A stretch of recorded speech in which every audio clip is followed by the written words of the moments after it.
The following program was produced by an independent community producer.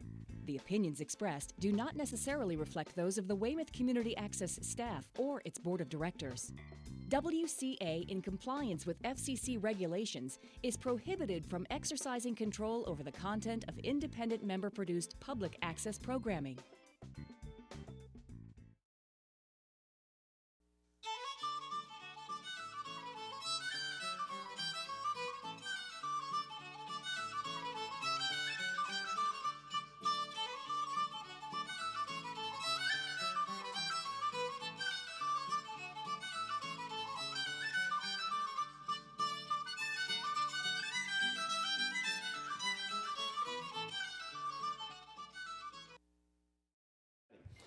It is my privilege and honor to introduce our speaker. He started coming to a couple of our public video showings in Quincy, Massachusetts. The second time it was a showing of America, Imagine a World Without Her, Denise D'Souza. And now he tells an interesting story of how he got caught. He got in some kind of violation with some legal issue. And when Dr. Kishore met him, he said, I have a story to tell too. And about a week later, he called me, and we got together, and he told me a story. And he gave that story here last year, about this time, a year ago. That's where he became very good friends with our late friend Sam Blumenfeld, and they traveled around the state doing some forums together. And he got to some, well, we won't discuss that at this meeting here. But about a month ago, HBO had a series, a special documentary.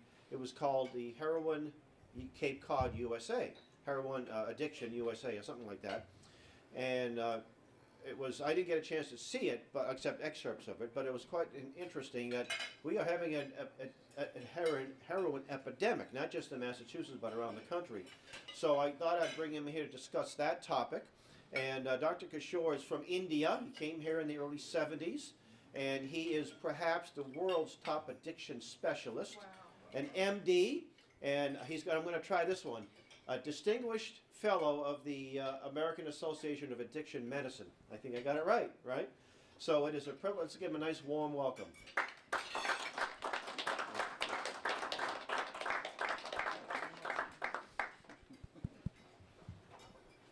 Hey, put your fat head on me.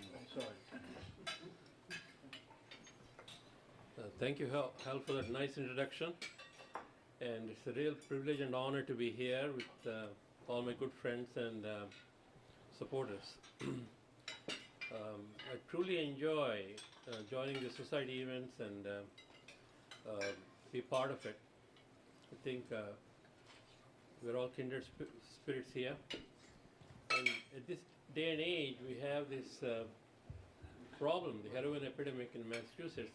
People have been reading about it in the newspapers. I'm sorry, sir, could you speak into the microphone a bit more? Is that mic turned on? This is a mic for the cable, not okay. Could you speak up a bit? Sure. So, right now, we are beset with the heroin epidemic in Massachusetts, and Hal asked me to address that whole issue of what's happening, where are the solutions. So I put together a quick slide kit, and let's see if we can go through it. There are three important words here: heroin, epidemic, and Massachusetts. Heroin has been here since 1895. It's not a new drug. It's been here since 1895. And we brought it into the country from Germany in 1895 to cure morphine addiction. And that's how it came into the country, as a cure for morphine dependence.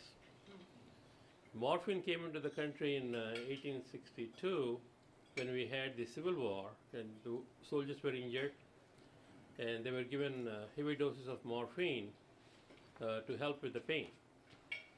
So morphine addiction was called the soldier's disease in 1865-70 when the soldiers came back. They all came back with soldier's disease or morphine addiction.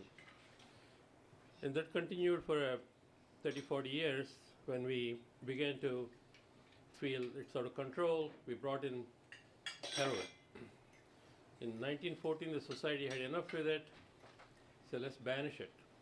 We banished heroin from the shores of the USA. And that did bring a little bit of control, but it's always been there in the subsurface. It's endemic. It's not an epidemic till recent times.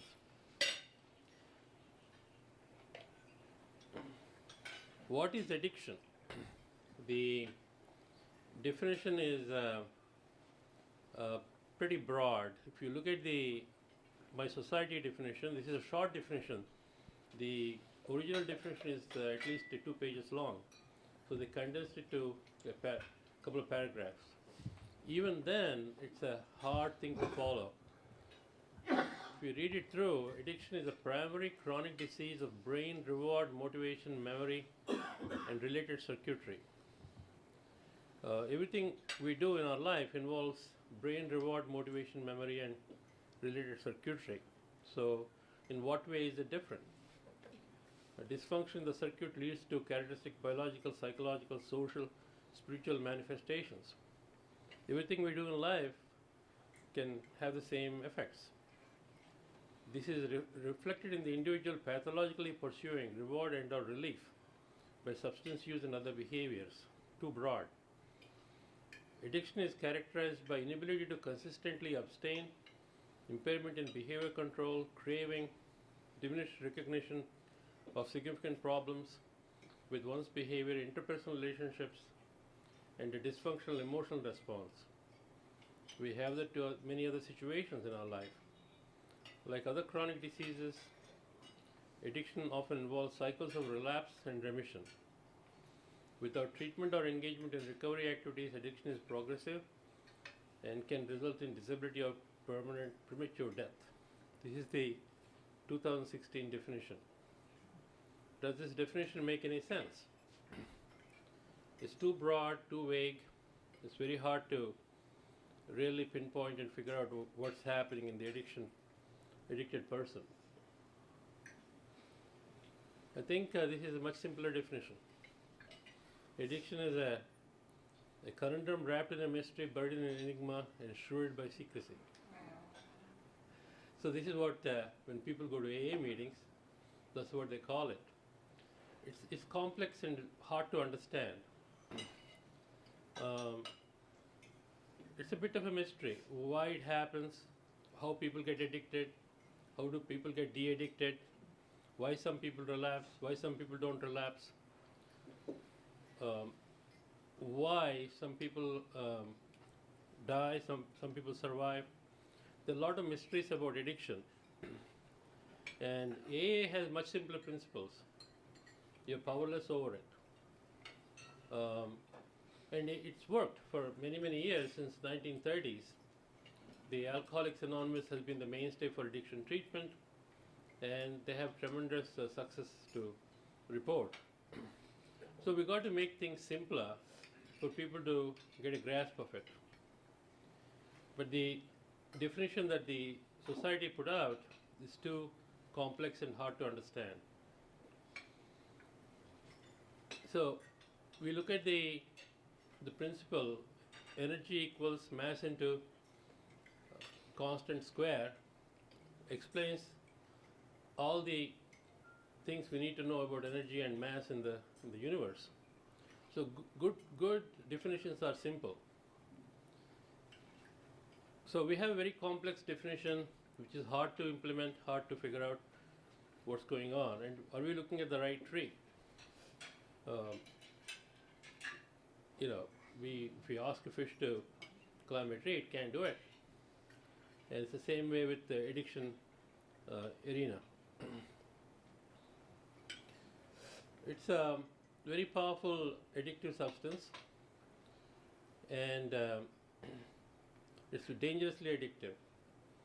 It comes as a brown powder or a white powder. It's pretty cheap now in all the communities. It's available. We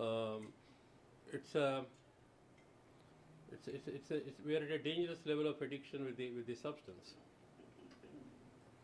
And the youngest patients are 8-10 years old. At the age of puberty, a lot of them are experimenting with heroin. they sell it as cheese, which is a little bit of heroin with melted Tylenol. They make it into little cheesy pieces. And that's what the kids are getting for $1 a piece. So it's a way to hook them into the addiction world.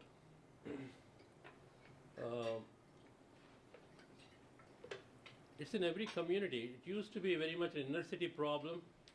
When I first started in the addiction world in 1977, I was the medical director for the Washingtonian Hospital in Jamaica Plain. And at that time, we hardly saw heroin addicts. Mostly we treated alcoholics. So by 1990s, we had an epidemic with OxyContin, a powerful narcotic, which was pushed by the pharmaceutical companies and given by the doctors to patients. And that's what led to the heroin epidemic right now we're seeing in early 21st century. So we have a problem here with the confusion about definition, what to do, what not to do, how best to treat, how not to treat. Each person has their own opinions. We don't have a tried and trusted path out of this epidemic. In general, when I came to this country, it was sporadic. There were cases here and there. We would see a case, but it's not really a major problem. Then we had the OxyContin epidemic in the late 90s, and then heroin was there, it was a substitute for OxyContin, but it's not very big. And by year 2010, it's penetrating all the communities from the inner city. Right now, is it an epidemic or a pandemic? We are between a spreading epidemic or a pandemic. So epidemics occur in over a period of time. They occur in excess of the expected rates. In a pandemic, it's in several countries, continents, affecting a large number of people. And that's what we are seeing now. It's affecting Canada, it's affecting Europe, it's affecting some of the Asian countries, Australia. We have had case reports from all these countries. So it's a pretty serious issue here. If you look at the epidemics in history, smallpox, of course, is the biggest, with 300 million people who passed away. Measles, Spanish flu, and of course the bubonic plague. We have estimates of approximately 75 million people who perished from that. So addiction is getting into one of these realms here between HIV. It's tied together with HIV, so we have a problem somewhere in between that. But in reality, all the other diseases are from infectious agents. It's an identifiable agent that's causing the disease.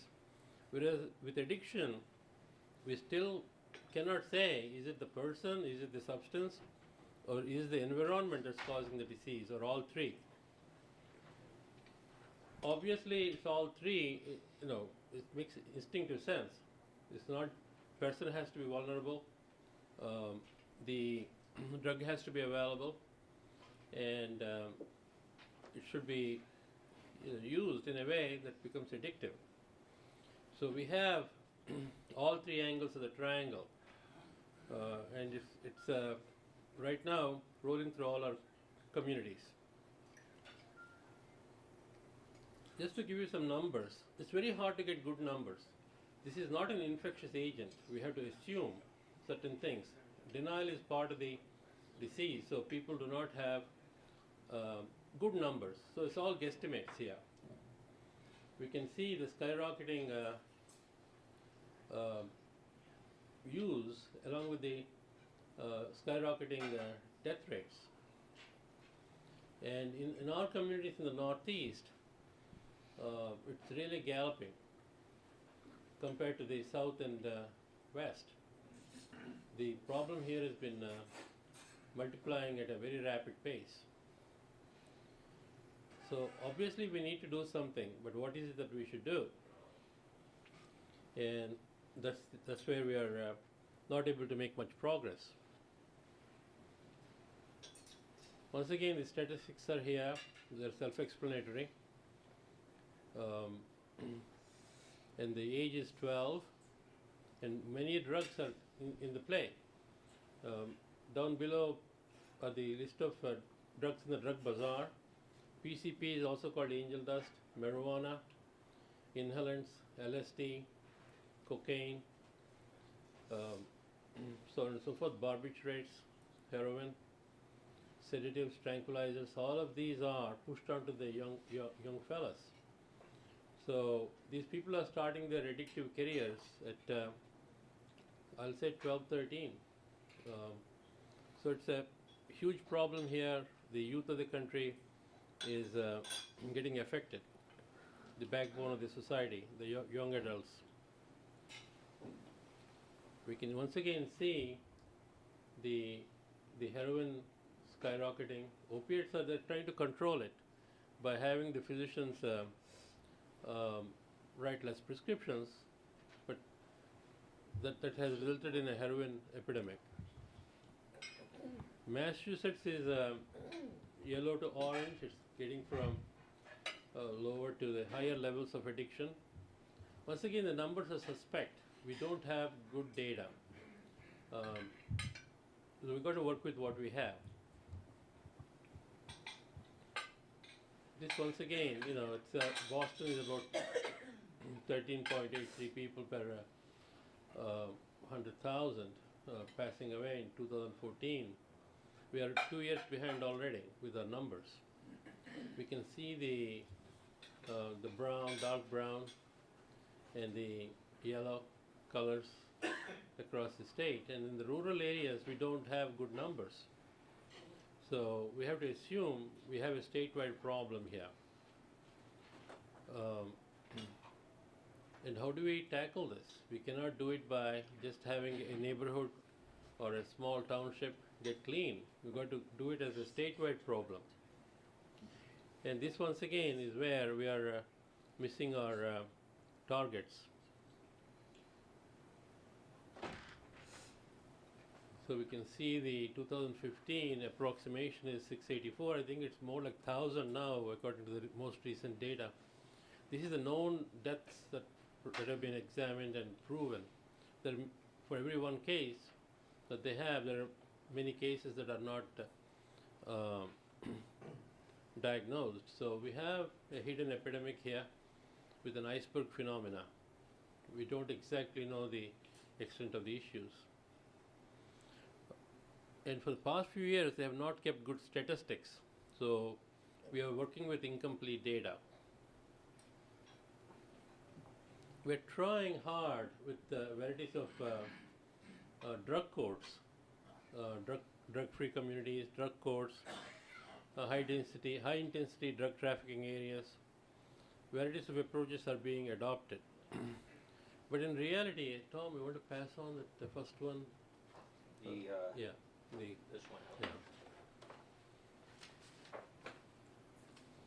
If you look at the graph, there's been a study of what happens with an addicted person over a period of time.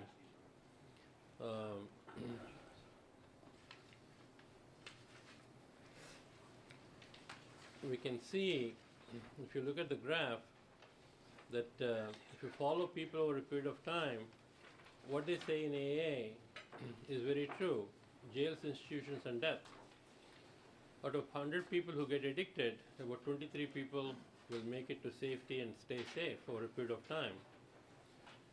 But about 48% to 50% will perish. They die from their own hand or from somebody else's hand, infections, and overdoses.